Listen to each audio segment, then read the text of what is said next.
Hello everyone, good morning. तो बेटा, in this video I am going to explain how twins are formed. ठीक है, twins कैसे बनते हैं। बट इसको बताने के पहले, इसके बारे में कुछ भी एक्सप्लेन करने से पहले मैं आपको ये बता देती हूँ कि फीमेल रिप्रोडक्टिव सिस्टम के अंदर एक नॉर्मल फर्टिलाइजेशन कैसे होती है ना। मतलब आपके कई सारे डाउट्स क्लियर होने वाले हैं कि एक्चुअल वो कौन सी प्लेस होती है जहाँ पर ओवम और स्पर्म का फ्यूजन होता है और किस टाइम पे ये होता है। ठीक है, किस टाइम पे, मतलब एक्यूरेट देखो, मंथ में एक ही बार ये चीज़ पॉसिबल है। ठीक है, चलो मैं स्टार्ट करती हूँ, इसको समझाती हूँ, समझ जाओगे सब। ये मैंने एक रफली डायग्राम बना रखा है फीमेल रिप्रोडक्टिव सिस्टम का। ठीक है, एक रफली डायग्राम है, ज़्यादा कुछ खास इसको बनाया नहीं, बस आपको समझाने के लिए बनाया। देखो, एक एडल्ट फीमेल के पास, नहीं मतलब एडल्ट फीमेल क्या, सभी फीमेल्स के पास एक पेयर ऑफ ओवरी है। ठीक है, एक एडल्ट फीमेल में क्या होता है, हर महीने एक ओवरी एक एग को रिलीज करती है। हर महीने एक ओवरी जो है एक ओवम या फिर एग को क्या करती है, रिलीज करती। ओवम बोलो चाहे एग बोलो, ठीक है। इसको सिक्रीट करेगी मंथ में एक बार। ठीक है, इसका क्या मतलब है मंथ में एक बार सिक्रीट करेगी, क्योंकि बेटा देखो, मंथ में एक बार ही पॉसिबिलिटी होती है प्रेगनेंसी की। जब ओवम सिक्रीट होगा, ओवम सिक्रीट होकर के फैलोपियन ट्यूब्स में जाएगा, उस टाइम स्पर्म आएगा, तभी तो फ्यूजन होगा, तभी तो फ्यूजन होगा। आप मतलब आप ऐसे मतलब कितना मर्जी स्पर्म चले आए, कोई मतलब नहीं है उसका। ठीक है, जब तक ओवम नहीं रहेगा वहां पे, तब तक कहाँ फ्यूजन होगा। ठीक है, जब ओवम और स्पर्म का फ्यूजन होगा तभी तो जाइगोट बनेगा। जाइगोट बनेगा, वही जाइगोट जाकर के यूट्रस में आकर के इम्प्लांट होगा एंड बाद में क्या होगा, आफ्टर 9 मंथ्स बेबी फॉर्म होगा। होता क्या है, मैं आपको एक थोड़ा सा बता देती हूँ। एक मेंस्ट्रुअल साइकिल जो होती है, उसके लिए मैं अलग से वीडियो बना दूंगी, क्योंकि उसमें भी कई सारे डाउट्स हैं, काफ़ी फेजेस वगैरह होते हैं। बट अभी थोड़ा सा समझ लो, ये एक 29 डेज की आपकी साइकिल होती है। 29 डेज की साइकिल होती है, जिसमें क्या होता है 3 to 5 डेज, 9 14 3 to 5 डेज क्या होता है, मेंस्ट्रुअल फ्लो होता है। 3 से 5 दिन तक मेंस्ट्रुअल फ्लो होता है। ठीक है, जैसे मैंने बोला, जैसे आप बोलोगे कि भाई आपने बोला कि मंथ में एक बार पॉसिबल है, तो वो कौन सा ऐसा टाइम है, स्पेसिफिक टाइम जिसकी आप बात कर रहे हो, वो कौन सा स्पेसिफिक टाइम होता है, वो मैं आपको थोड़ा सा बता देती हूँ। फर्टाइल पीरियड क्या होता है ना, which is fertile period. 3 to 5 days तक मेंस्ट्रुअल फ्लो होता है। देन आफ्टर ये 7 to ये 10-13 डेज तक क्या होता है, प्रोलिफरेशन फेज होती है। जब मैं मेंस्ट्रुएशन पे वीडियो बनाऊंगी तो मैं आपको एक एक फेज को प्रॉपर समझा दूंगी। ठीक है, ये प्रोलिफरेशन फेज होती है और 14th डे वाले 14th डे होती है ovulation phase. 14th day of menstrual cycle होता है क्या, ओव्यूलेशन। ओव्यूलेशन क्या होता है, release of ovum from the ovary is called ovulation. ये ओवरी से ओवम का रिलीज होना क्या कहलाता है, ओव्यूलेशन। कब होता है, 14th डे पर। ठीक है, तो अब मतलब देखो, वैसे तो जो मेंस्ट्रुअल साइकिल का जो 14th डे होता है वो सबसे बेस्ट टाइम होता है फॉर फर्टिलाइजेशन। ठीक है, for the sure chances of pregnancy. But कई बार होता है कि सबका जो टाइम होता है, मतलब इंडिविजुअल टू इंडिविजुअल की टाइम जो है वेरी करता रहता है, इसलिए हम फर्टाइल पीरियड को बोलते हैं क्या, 10 to 17th डे। ये पूरा week 10 to 17th day of menstruation हम बोलते हैं इसको क्या, फर्टाइल पीरियड। ठीक है, ये पूरा जो मतलब 10 to 17 डे होते हैं, ये पूरा जो वीक होता है, इस टाइम पर फर्टिलाइजेशन के चांसेस बिल्कुल हाई होते हैं। और 14th डे तो मेन होता है। ठीक है, लेकिन ये क्या है कि मतलब हार्मोनल डिसबैलेंस, मतलब सबका हर इंडिविजुअल टू इंडिविजुअल ये टाइम सबका वेरी करता है। किसी का मेंस्ट्रुएशन फ्लो 5 डेज, किसी को 7 डेज, किसी को 9 डेज, ऐसे वेरी करता है। तो आप अपना अपने इंडिविजुअल के हिसाब से आप देख सकते हो। ठीक है, बट 10 to 17 ये होता है आपका फर्टाइल पीरियड, जहाँ पर बहुत हाई रेट होता है, बहुत हाई चांसेस होते हैं, क्योंकि 14th डे क्या होता है, ओवम सिक्रीट होगा। और जब ओवम सिक्रीट होकर के जाएगा फैलोपियन ट्यूब्स में, उस टाइम पे स्पर्म आएगा, तब वहां पर फ्यूजन होगी और प्रॉपरली क्या होगा, जाइगोट बनेगा हमारा। ठीक है, ये देखो, ये अपनी फैलोपियन ट्यूब्स हैं। ठीक है, ये ओवरी ने 14th डे पर ओवम सिक्रीट किया। ये होती फेमराई, जिनकी हेल्प से ये एग को कैच करके यहाँ तक लेके जाती है, फैलोपियन ट्यूब्स तक। ठीक है, ये इन्फंडिबुलम रीजन, उसके बाद होता है आपका एम्पुला और देन इस्थमस रीजन। ठीक है, तो फर्टिलाइजेशन की जो एक्चुअल लोकेशन होती है वो एम्पुला से इस्थमस के बीच में, मेन एम्पुलरी रीजन जो होता है, वहां पर आपका ओवम मीट करता है स्पर्म के साथ। ठीक है, विच इज पॉसिबल, मतलब महीने में सिर्फ एक बार पॉसिबल है। प्रेगनेंसी के जो चांसेस होते हैं मंथ में सिर्फ एक बार चांसेस हैं, बाकी आप पूरे मंथ मतलब कोई मतलब नहीं उस चीज का। ठीक है, अब यहाँ पे क्या होता है, जाइगोट बन जाता है। जाइगोट बनने के बाद ये तरह तरह के डिवीजन करते हुए सिंक हो जाता है, कहाँ पे, यूट्रस में आ जाता है। और यूट्रस में आने के बाद ये यूट्रस की जो सबसे अंदर वाली लेयर होती है इंडोमेट्रियम, इसके साथ अटैच्ड हो जाता है। इंडोमेट्रियम लेयर के साथ ये अटैच्ड हो जाता है। यूट्रस की 3 लेयर होती हैं। सबसे बाहर वाली का नाम है पेरीमेट्रियम, बीच वाली मायोमेट्रियम और अंदर वाली क्या है, इंडोमेट्रियम। इंडोमेट्रियम लेयर के साथ ये क्या होता है, अटैच्ड हो जाता है। और बस after 9 months you got a baby. ठीक है, अब बात यह है कि मेंस्ट्रुएशन की, ये तो बात हो गई फर्टिलाइजेशन की। मेंस्ट्रुएशन क्यों होते, चलो ये भी थोड़ा सा हम बता देते हैं। बाकी तो इसके लिए मैं अलग से वीडियो बना दूंगी क्योंकि हमें इस वीडियो में हमें मेन डिस्कस करना है ट्विंस के बारे में। बट थोड़ा सा सुन लो। देखो यहाँ पे ये तो बात मैंने फर्टिलाइजेशन की कर दी। स्पर्म आ गया तो स्पर्म ने ओवम को क्या कर दिया, फ्यूज हो गया, फर्टिलाइजेशन हो गया, बेबी बन जाएगा। जाइगोट बन गया और जाइगोट बनकर के सिंक हो जाएगा। इन केस स्पर्म नहीं आता है, ठीक है, इन केस क्या होता है, स्पर्म नहीं आया तो ये जो अपनी इंडोमेट्रियम लेयर होती है यूट्रस की, ये पूरी ब्लड वेसल्स की बनी होती है। जैसे ही 14th डे पर ओवरी ने ओवम को सिक्रीट किया, ये ओवम फैलोपियन ट्यूब्स पे आया, तो ये थोड़ा सा क्या मतलब इसको बड़ी एक्सपेक्टेशंस होती हैं। ओवम यहाँ आया नहीं कि इसको ये लग रहा कि मतलब ये देखो इसका काम ही यही होता है, इंडोमेट्रियम का काम ही यही होता है बेबी को न्यूट्रिशन प्रोवाइड करना। पूरी ब्लड वेसल्स की बनी होती, ब्लड होता है, इसमें सारा फूड कंटेंट होता है ना।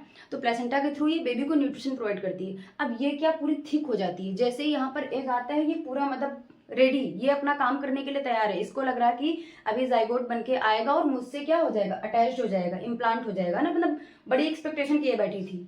और जब यहाँ पे क्या होता है, नहीं फ्यूजन हुआ, स्पर्म नहीं आया, स्पर्म ओवम का फ्यूजन नहीं हुआ, मीटिंग नहीं हुई, कोई फर्टिलाइजेशन नहीं हुआ, जाइगोट नहीं बना, अकेला एग आता है, यहाँ पर श्रिंक हो जाता है।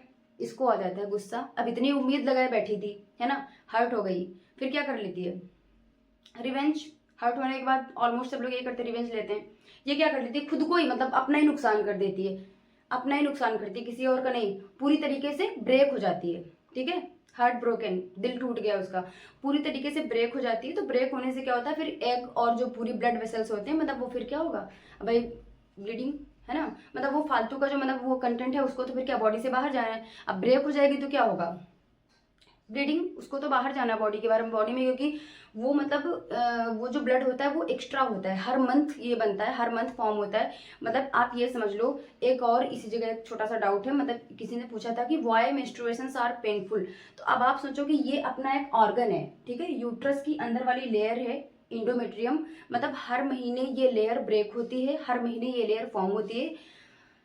मैं नेक्स्ट वीडियो में एक वीडियो बनाऊंगी मेंस्ट्रुएशन का पूरा, जिसमें सब कुछ अच्छे से एक्सप्लेन कर दूंगी। अभी हम बात करते हैं ट्विंस के बारे में, है ना, क्योंकि मैंने बहुत जो मेन अपना टॉपिक था हाउ ट्विंस आर फॉर्म्ड। अभी देखो सबसे पहले मैं बात करती हूँ मोनोजाइगोटिक ट्विंस की। सबसे पहले मैं बात करती हूँ मोनोजाइगोटिक यानी कि आइडेंटिकल ट्विंस। तो ये कैसे बनते हैं कि इनमें कुछ नहीं होता है। यहाँ पे देखो जाइगोट बन गया, स्पर्म और ओवम का फ्यूजन हुआ, यहाँ पे बन गया जाइगोट। तो किसी रीजन से क्या होता है, जो न्यूक्लियस बनता है ना, जो न्यूक्लियस बनता है, मतलब स्पर्म और ओवम के फ्यूजन के बाद जो न्यूक्लियस बनता है, वो न्यूक्लियस 2 पार्ट्स में टूट जाता है। वो न्यूक्लियस क्या होता है, 2 पार्ट्स में टूट जाता है, समझ आई बात। और फिर ये दोनों सेल्स, ये दोनों बेबी, दोनों इंडिविजुअल अपना यहाँ आते हैं यूट्रस के अंदर, और दोनों प्रॉपरली अपना ग्रोथ करने लगते हैं, समझ आई बात। 2 इक्वल पार्ट्स में टूटने की वजह से। तो अब इसमें क्या होगा, देखो मेरी बात सुनो, स्पर्म भी सेम था, ओवम भी सेम था। जब दोनों का फ्यूजन हो गया, जब एक सेल बन गया, ठीक है, एक नया सेल बन गया, तो वो ब्रेक हुआ। तो उससे क्या होता है कि भाई मतलब जो उनका जो कहते हैं ना जेनेटिक्स, भाई स्पर्म ओवम दोनों सेम है ना। तो इसकी वजह से क्या होता है, जो बच्चे होते हैं बिल्कुल आइडेंटिकल होते हैं, इसलिए इसको हम बोलते हैं आइडेंटिकल ट्विंस। उनमें कोई डिफरेंस नहीं होता। और हाँ, उनका मतलब जैसे लड़की है तो मतलब बहने बहने होंगी, उनका जो सेक्स होता है वो भी सेम होता है, मतलब फीमेल फीमेल, मेल मेल ऐसा होता है, ठीक है। क्योंकि मतलब जो एक सेल तैयार हो गया था ना, पूरा जाइगोट बन गया था, उसके बाद उसमें ब्रेक डाउन हुआ, उसके बाद वो टूटा। और इसका जो ब्रेक डाउन का एक्चुअल रीजन तो अभी भी किसी को नहीं पता है। आप किसी से पूछोगे तो आपको कोई कुछ ना कुछ बता देगा घुमा फिरा के। बाकी जो सही बात यह है कि एक्चुअल रीजन किसी को नहीं पता। हाँ, कई बार हो सकता है कि हार्मोनल इम्बैलेंस, वो भी सबके साथ नहीं होता है ना, मतलब ये नॉर्मल कंडीशन तो बता नहीं रही हूँ। ये जो ट्विंस होते हैं ये रेयर कंडीशन है, रेयरली होता है, सबके साथ नहीं होता। तो उसका जो एक्चुअल रीजन है वो स्टिल अंडर, मतलब अभी किसी को एक्यूरेट रीजन नहीं पता कि आखिर वो ब्रेक डाउन क्यों होता है। लेकिन ब्रेक डाउन हो जाने से ही आइडेंटिकल ट्विंस का जो है फॉर्मेशन होता है, ठीक है। तो वो दिखते भी एक जैसे हैं और उनका जेंडर भी बिल्कुल सेम होता है। बहनें हैं, मतलब लड़की है तो या तो बहन बहन होगी या तो भाई भाई होगा। अब हम बात करते हैं डाइजाइगोटिक यानी कि फ्रेटर्नल ट्विंस की हम बात करते हैं। ये कैसे बनते हैं? देखो मैंने बोला कि जनरली एक ओवरी एक ओवम को सिक्रीट करती है। कई बार क्या हो जाता है, बाई चांस, ऐसा बाई चांस फैक्टर है सारे, कई बार ऐसा हो जाता है कि 2 ओवम एक साथ सिक्रीट हो जाते हैं। 2 ओवम जो होते हैं एक साथ सिक्रीट हो जाते हैं। अच्छा, एक और क्वेश्चन मेरे को, एक और मतलब बात मेरे दिमाग में आई है। कुछ बच्चों ने पूछा था, लास्ट ईयर की बात है, कि यही ट्विंस वाली बात में कि मतलब उनको ऐसा लग रहा था कि एक ओवम को 2 स्पर्म्स फर्टिलाइज कर, एक ओवम को 2 स्पर्म्स फर्टिलाइज कर देते हैं, तो इसकी वजह से ट्विंस हो जाते हैं। कुछ बच्चों को ऐसा लग रहा था कि एक ओवम को 2 स्पर्म्स फर्टिलाइज कर देते हैं जिसकी वजह से ट्विंस बनते हैं। ऐसा बिल्कुल भी नहीं है, ऐसा बिल्कुल नहीं है। आइडेंटिकल ट्विंस कैसे बनते हैं ये मैंने आपको बता दिया। 1 ovum is fertilized by only 1 sperm, ठीक है। एक ओवम को एक ही स्पर्म फर्टिलाइज करेगा, उसकी बाद कितने भी मिलियन ऑफ स्पर्म आप छोड़ दो, उससे कोई फर्क नहीं पड़ता। एक बार फर्टिलाइजेशन हो गया बस बात खत्म, ठीक है। तो यहाँ पर भी बड़ा कॉम्पिटिशन है, मिलियंस ऑफ स्पर्म आते हैं, उसमें से जो सबसे बेस्ट होता है, वो कहते हैं ना struggle for existence and survival of the fittest, जो सबसे फिट होता है, सबसे जिसकी मतलब accuracy, speed, shape, size, everything जो सबसे परफेक्ट होता है ना, क्योंकि भाई जो हमें जो प्रोजनी चाहिए वो सबसे बेस्ट चाहिए होती है, ठीक है। जो सबसे पहले पहुंचता है ओवम के पास, बस वो ओवम को फर्टिलाइज कर देता है, उसकी बाद कितने भी स्पर्म्स आ जाए एंट्री बंद हो जाती है, ठीक है। ये फ्यूज हो गया, उसके बाद अपना जो जाइगोट बना वो 2 पार्ट्स में डिवाइड हो जाता है, तो उससे क्या होता है, आइडेंटिकल ट्विंस बनते हैं। अब हम बात कर रहे थे डाइजाइगोटिक की। डाइजाइगोटिक क्या होता है कि समटाइम्स एक ओवरी 2 ओवम सिक्रीट कर देती है, या फिर ऐसा हो सकता है कि भाई मैंने बोला कि एक महीने में, एक हर मंथ में एक ओवरी एक ओवम सिक्रीट करती है, दूसरी ओवरी नेक्स्ट मंथ में सिक्रीट करती। कई बार ऐसा हो जाता है कि मे बी दोनों ओवरीज ओवम सिक्रीट कर दें, या फिर एक ओवरी 2 ओवम सिक्रीट कर दें, ठीक है। बाई चांस फैक्टर ऐसा हो जाता है। तो अब जितने ओवम रहेंगे उतने स्पर्म, भाई एक स्पर्म आया, मान लो 2 ओवरी है, मान लो 2 ओवम है, ठीक है। यहाँ फैलोपियन ट्यूब्स के पास 2 ओवम है, ठीक है। एक स्पर्म आया, उसने एक को फर्टिलाइज किया, दूसरा स्पर्म आया, उसको भी मौका मिल गया, उसने दूसरे को फर्टिलाइज कर दिया। लेकिन 1 ovum is fertilized by only single sperm, ठीक है। उसके बाद एक बार फर्टिलाइजेशन हो गया, काम खत्म, ठीक है। और एक और बात मैंने बोली थी, not every copulation leads pregnancy, ठीक है। मुझे ये मतलब सिर्फ मंथ में एक बार पॉसिबल है, वो भी 14th day of the ovulation. ये पूरा फर्टाइल पीरियड मैंने आपको बता रखा है, इसको ध्यान में रखना, 10 to 17th day of the menstruation cycle, ठीक है।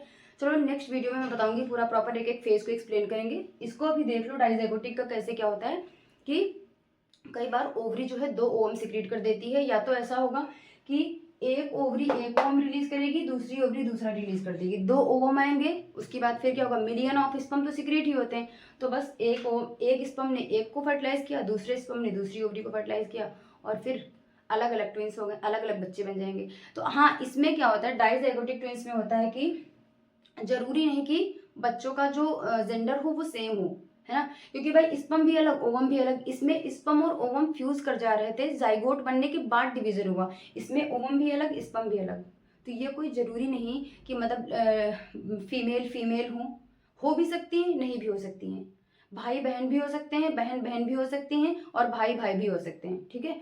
उनका और अलग भी दिखते हैं, बिल्कुल मतलब डिफरेंट दिखते हैं। हमारे मतलब क्लासमेट्स ही थे, लड़की और लड़का भाई बहन थे, हम लोग को मतलब नहीं पता था कि वो दोनों ट्विंस हैं, आफ्टर सम टाइम्स में पता चला। मतलब उनकी शकल सूरत सब अलग होती है, जैसे हमारे भाई बहन हम लोग होते हैं सिबलिंग्स, है ना, जो कि ट्विंस, जैसे मेरा भाई और ट्विंस नहीं है हम लोग, तो अलग है, मतलब दिखता है कि हाँ समझ में आता है कि भाई अलग दिख रहे हैं, बिल्कुल सेम नहीं दिखते हैं, तो वैसे होते हैं, क्योंकि यहाँ पर ओवम स्पर्म सब अलग होते हैं। यहाँ पे क्या होता है, आइडेंटिकल में फ्यूजन के बाद जाइगोट का डिवीजन हो जाता है, ठीक है।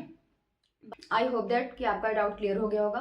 बाकी नेक्स्ट वीडियो में मैं ट्राई करूँगी कि मैं मेंस्ट्रुएशन साइकिल पे पूरा एक सेपरेट वीडियो बना दूँगी। Okay, bye bye, thank you.